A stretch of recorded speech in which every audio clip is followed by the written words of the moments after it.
হরে কৃষ্ণ। সকলকে জানাই কৃষ্ণর প্রীতি ও শুভেচ্ছা, বিনম্র প্রণাম। আজকে আমি নবদ্বীপ পরিক্রমা কীভাবে সূচনা হয়েছিল। প্রথম হয়েছিল অন্তর্দ্বীপ। এই 9টি দ্বীপে নয়জন বসে তপস্যা করছিল। চৈতন্য মহাপ্রভু কীভাবে তাদেরকে কৃপা করছেন। তো এই অন্তর্দ্বীপ, মধ্যদ্বীপ, কোলাদ্বীপ, এই দ্বীপগুলার যদি আপনারা মহিমা শ্রবণ করেন তাহলে চৈতন্য মহাপ্রভুর কৃপা লাভ করবেন। আজকে বলবো প্রথম হচ্ছে যে অন্তর্দ্বীপ। অন্তর্দ্বীপ নাম কেন হয়েছিল, কে করছিল? প্রথমত ব্রহ্মা দ্বাপর যুগে যখন শ্রীকৃষ্ণ গোবাচ্য এবং সখাদেরকে নিয়ে গোচরণ করতে গিয়েছিলেন, তখন অগাসুর গোবাচ্য এবং সখাদেরকে খেয়ে ফেলছিল। তখন শ্রীকৃষ্ণ এই অগাসুরকে বধ করে তাদেরকে উদ্ধার করছিল। এরপরে তারা পিকনিক করছে, একটা পুষ্করণীর পাড়ে বসে শীতল বাতাসের মধ্যে বসে পিকনিক করতে বসে। তখন ব্রহ্মা দেখে চিন্তা করল, এখন একজনের মুখে থেকে একজন কাঁদছে। ভগবান শ্রীকৃষ্ণ সখাদের মুখ থেকে কাঁদছে, সখারা ভগবানের মুখ থেকে কাঁদছে। তখন ব্রহ্মা এই দৃশ্যটা দেখে চিন্তা করলো, এটা কোনোদিন ভগবান হতে পারে না। তো পরীক্ষা করার জন্য গোবাচ্যগুলো হরণ করে নিয়ে গেছে। যখন শ্রীকৃষ্ণ গোবাচ্যগুলো দেখতে গেছে, এদিকে সখাদেরকে হরণ করে ফেলছে। তারপর শ্রীকৃষ্ণ গোবাচ্যগুলো না পেয়ে যখন ফিরে আসলো, দেখলো সখারও নেই। চিন্তা করছে এটা কে করছে, তখন দেখলো ব্রহ্মা করছে। তো ভগবান শ্রীকৃষ্ণ কি ব্রহ্মার কাছে হাত পাতবে না? চিন্তা করছে এখন আমি গোবাচ্যগুলো কেমনে মাদের কাছে, মা বাবার কাছে পৌঁছাবে, এবং সখারা মা বাবার কাছে কেমনে পৌঁছাবে। তখন নিজের দেহ থেকে সব সৃষ্টি করছে, কিন্তু আগেরগুলো ছিল জীবতত্ত্ব, এখনেরগুলো ঈশ্বর তত্ত্ব। তো এই দৃশ্য দেখে শ্রীকৃষ্ণ সবার ঘরে ঘরে পৌঁছায় দিছে, কেউ বুঝতে পারে নাই এক ভগবান ছাড়া। তো এই করতে করতে 2 বছর হয়ে গেছে, ব্রহ্মা থেকে ভগবান শ্রীকৃষ্ণ আর আনতে যায় নাই। এবং ব্রহ্মা চিন্তা করছে আবার তো সেম সৃষ্টি করে ফেলছে, তাহলে এটাই ভগবান। তখন নিজের ভুল বুঝতে পারে, এই জগতে আসে। শ্রীকৃষ্ণর কাছে যখন আসতেছে, শ্রীকৃষ্ণ দেখে সবাইকে, সখা গোবাচ্য সবাইকে বিষ্ণুরূপ ধারণ করে রাখছে। তো ব্রহ্মা আসে শ্রীকৃষ্ণর কাছে অনেক স্তুতি করছে, ক্ষমা চাইছে, প্রণাম করছে, এবং ব্রহ্মসংহিতা শ্লোকগুলো ব্রহ্মাই লিখছে ভগবানকে খুশি করার জন্য। অনেক স্তুতি করছে। এরপরে ভগবান শ্রীকৃষ্ণ ক্ষমা করল, ব্রহ্মা অন্তর থেকে ক্ষমা পায়নি। তার কারণে চিন্তা করছে আমি এখন কি করব, আমি ভগবান শ্রীকৃষ্ণ চৈতন্য মহাপ্রভু রূপে কলিযুগে আসবে, তা আমি তপস্যা করব। এখন এই ব্রহ্মা তপস্যা করতে বসছে, অন্তর থেকে ক্ষমা পায় নাই। তাই চৈতন্য মহাপ্রভুর কৃপায় অন্তর থেকে ক্ষমা পেয়েছে, তার কারণ নাম হচ্ছে অন্তর্দ্বীপ। এভাবে যখন চিন্তা করছে চৈতন্য মহাপ্রভুর, এই চিন্তা ক্লিষ্ট হয়ে ব্রহ্মা একবার একান্ত বসে ভাবতে লাগলেন, শ্রী চৈতন্য মহাপ্রভু ব্যতীত আর কেউ আমি দেখছি না, যিনি আমাকে এই বিষয়ে সাহায্য করতে পারেন। কলিযুগে প্রথম ভাগে এই যুগের মানুষদের কৃপাধন্য করতে শ্রীকৃষ্ণ চৈতন্য মহাপ্রভু রূপে আবির্ভূত হবেন। যদিও আমি নবদ্বীপ ধামে শ্রী গৌরাঙ্গ মহাপ্রভুর উপাসনা করি, তাহলে নিশ্চিতভাবে প্রভু আমার মনোবাসনা পূর্ণ করবে। ব্রহ্মাই চিন্তা করছে। এভাবে চিন্তা করে ব্রহ্মা নবদ্বীপ ধামের আতপুর নামে খ্যাত স্থানে এলেন এবং আনন্দপূর্ণ চিত্তে শ্রী গৌরাঙ্গ মহাপ্রভুর উপাসনা করতে লাগলেন। কিন্তু কাল একনিষ্ঠভাবে ভজন করায় পরম কৃপাময় শ্রী গৌরচন্দ্র চতুর্মুখ ব্রহ্মার সামনে আবির্ভূত হলেন। মহাপ্রভুর রূপ ছিল অনবদ্য সুন্দর এবং বিশ্বভবনের সকল জীবের চিত্ত বিমোহরণকারী। এই অনবদ্য রূপ দর্শন করে ব্রহ্মার হৃদয় অসীম আনন্দে উদ্ভাসিত হল এবং তিনি আর নিজেকে সংযত করতে পারছিলেন না। তার সমগ্র দেহ কম্পিত হতে শুরু করল। অশ্রুপূর্ণ নয়নে ব্রহ্মা ভগবানের প্রতি বহু স্তবস্তুতি করতে লাগলেন। ব্রহ্মা শ্রী গৌরাঙ্গ মহাপ্রভুর শরণে পতিত হলেন। ব্রহ্মাকে এই অবস্থায় দর্শন করে শশী দেবী তনয় গৌরাঙ্গ মহাপ্রভু তাকে আলিঙ্গন করলেন এবং মধুর বসনে তাকে বললেন, ব্রহ্মা, তোমার তপস্যায় আমি অত্যন্ত প্রীত হয়েছি। এখন আমি তোমার মন অভিলাষ পূর্ণ করার জন্য এসেছি। মহাপ্রভুর মধুর বচন শ্রবণ করে ব্রহ্মা তার নয়ন উন্মিলিত করলেন এবং তার সামনে শ্রী গৌরাঙ্গ মহাপ্রভুকে দর্শন করে ব্রহ্মা মূর্ছিত হয়ে পড়লেন। তার চরণ তলে পতিত হলেন। গৌরাঙ্গদেব ব্রহ্মার মস্তকের উপর তার চরণ কমল স্থাপন করলেন এবং এভাবে ব্রহ্মার দিব্য জ্ঞান প্রাপ্ত হলেন।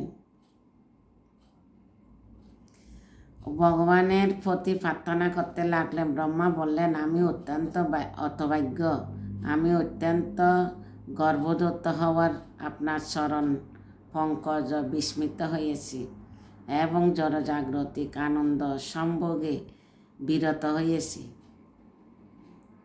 শাস্ত্রে আমাকে ইন্দ্র ও মহাদেবকে এবং অন্যান্য সকল দেবগণকে আপনার দাস বলে বর্ণনা করা হয়েছে, কিন্তু আমরা আপনার শুদ্ধ ভক্ত হওয়ার সৌভাগ্য অর্জন করতে পারিনি। সেজন্য আমরা কখনো কখনো আপনার মায়ের শক্তির দ্বারা বিমোহিত হয়ে পড়ি। আমি আমার জীবনে অর্ধেক আয়ু প্রথম পরার্ধ অতিবাহিত করেছি। এখন আমি আমার জীবনের বাকি অর্ধেক সময় কিভাবে অতিবাহিত করব সে বিষয়ে আমি উদ্বিগ্ন, আমি আশঙ্কিত যে আমি হয়তো বহির্মুক্ত হয়ে পড়ব। প্রভু, আপনার শরণ আমি প্রার্থনা করছি যে আপনি যখন কলিযুগে নদিয়া অবতীর্ণ হয়ে আপনার পার্শ্বদগণ সহ প্রকট লীলা বিলাস করবেন, সে সময় কৃপাপূর্বক আমাকে আপনার একজন পরিকর রূপে গ্রহণ করুন।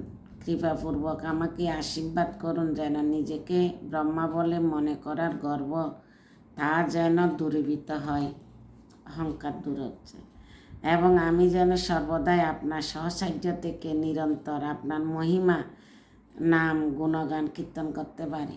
এই জন্য করুণাপূর্বক আমাকে একটি নিচু বংশে জন্মদান করুন।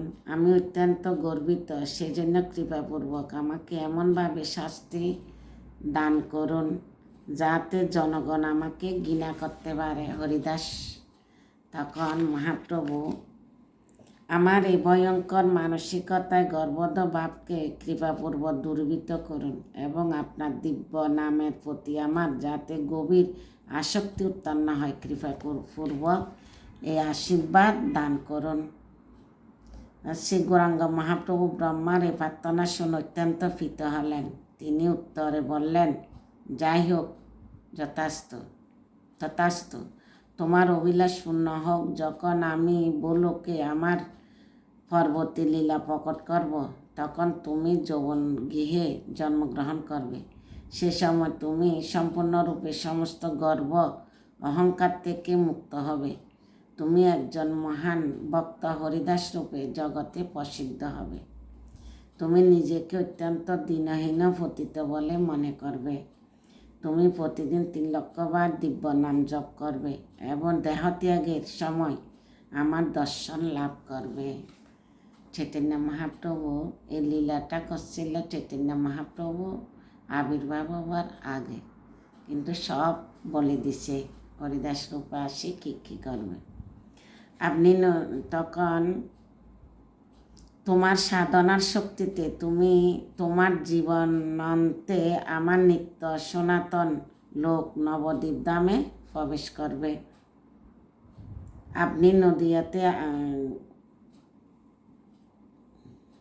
ব্রহ্মা বললেন, আপনি নদিয়াতে আবির্ভূত হয়ে কোন বিষয় লীলাবিলাস করবেন আমি তা জানি না। এতে কোনো বিস্ময়ের কিছু নেই। এই অবতার আপনি সকল জীবকে উদ্ধার করবেন। এটি আপনার জন্য একটি সরল কাজ। নদিয়ার লীলা প্রকট করার ক্ষেত্রে এছাড়া আপনার কোনো বিশেষ উদ্দেশ্য আছে কি না আমি তা শ্রবণ করতে ইচ্ছা করি। ব্রহ্মার এই বাক্য শুনে তার দিকে তাকিয়ে শ্রী চৈতন্য মহাপ্রভু অন্তর থেকে কথাগুলা বললেন, এ ব্রহ্মা, দয়া করে শ্রবণ করো। আমি তোমাকে আমার অন্তর থেকে কিছু বলবো, কিন্তু তুমি কোনো শাস্ত্রে কোথায় কথা অভিব্যক্ত করো না। আমি আমার ভক্তের ভাব গ্রহণ করে নিজেকে অভিব্যক্ত করব এবং ভক্তিরস আস্বাদন করব। আমি আমার পরম গুড় রসময় সংকীর্তন প্রকট করব এবং এভাবে আমার অপরাপর অবতারের সকল জনগণকে এই ব্রজপ্রেম দান করব। প্রত্যেকের মাধুর্য রসে ব্রজধামের অনুগামী হব। আমার অন্তর শ্রী রাধিকার প্রেমে বিভাবিত হবে এবং আমি শ্রীমতী রাধারানীর ভাব ও গাত্র বর্ণনিয়ে আবির্ভূত হব। শ্রী রাধিকা আমাকে যে সেবা করে, সে যে আনন্দ আস্বাদন করে, আমি সে একই আনন্দ আস্বাদন করব। আজ থেকে তুমি আমার শিষ্যরূপে গৃহীত হবে এবং তুমি আমাকে হরিদাস রূপে সেবা করবে। শ্রী চৈতন্য মহাপ্রভু আবারও ব্রহ্মাকে বলেন যে তিনি তার নবদ্বীপ লীলা দর্শন করতে সমর্থ হবে। ব্রহ্মার কাছে তার অন্তরে প্রকাশ করার পর শ্রী চৈতন্য মহাপ্রভু অন্তর্ধান করলেন। সেজন্য মানুষ এ দ্বীপের নাম দিয়েছিল অন্তর্দ্বীপ। তার সামনে থেকে ভগবান যখন অন্তর্ধান করলেন, সঙ্গে সঙ্গে ব্রহ্মা তার প্রতি বিরহে মূর্ছিত হয়ে পড়লেন এবং বিলাপ করতে লাগলেন, হা গৌরাঙ্গ, হা দীনবন্ধু, ভক্তবৎসল, কবে আমি আপনার পাদ পদ্ম লাভ করব। সেখানে ব্রহ্মার কয়েকদিন ক্রন্দন করার পর তার কর্তব্য সম্পাদন করার জন্য ব্রহ্মলোকে ফিরে গেলেন। শ্রী চৈতন্য মহাপ্রভু যখন কৃপা করে গেছে, অন্তর থেকে যখন ক্ষমাটা পেয়েছে, তখন নাম হলো অন্তর্দ্বীপ। আর ভগবান অন্তরের কথা বলছে, তার কারণ হলো অন্তর্দ্বীপ। হরে কৃষ্ণ। ভিডিওটা একটু বড় হয়েছে, শেষ পর্যন্ত শ্রবণ করবেন। কেন কি এই নবদ্বীপ পরিক্রমা করা আর মাহিত্য মহিমা শ্রবণ করা একই ফল পাওয়া যায়। আমরা গতবার নবদ্বীপ পরিক্রমা করার সৌভাগ্য অর্জন করছিলাম। তো নবদ্বীপ পরিক্রমাতে লীলাগুলা বলে সংক্ষিপ্তভাবে অল্প অল্প করে মেন কথাগুলা গৌরাঙ্গ প্রেম স্বামী বলে। তো হরে কৃষ্ণ। আজকে এতটুকু ভুল ত্রুটি ক্ষমা করবেন। আমি চেষ্টা করব নবদ্বীপ পরিক্রমার মাহাত্ম্য আপনাদেরকে শ্রবণ করার জন্য। হরে কৃষ্ণ। আর যদি ভালো লাগে লাইক করবেন এবং শেয়ার করবেন। যদি অন্যদেরকে শ্রবণ করার জন্য শেয়ারটা অত্যন্ত জরুরি। কেন আপনার মাধ্যমে এটাও প্রচার, যাতে অন্যরা শ্রবণ করতে পারে। আর লাইক করলে আমি উৎসাহ পাই।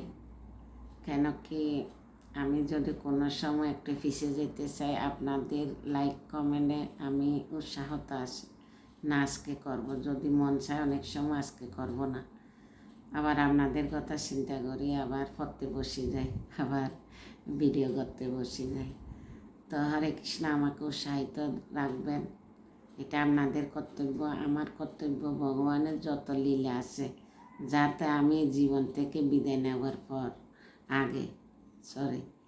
আগে যেন আপনাদেরকে শ্রবণ করাতে পারি। হরে কৃষ্ণ। সবাইকে প্রণাম।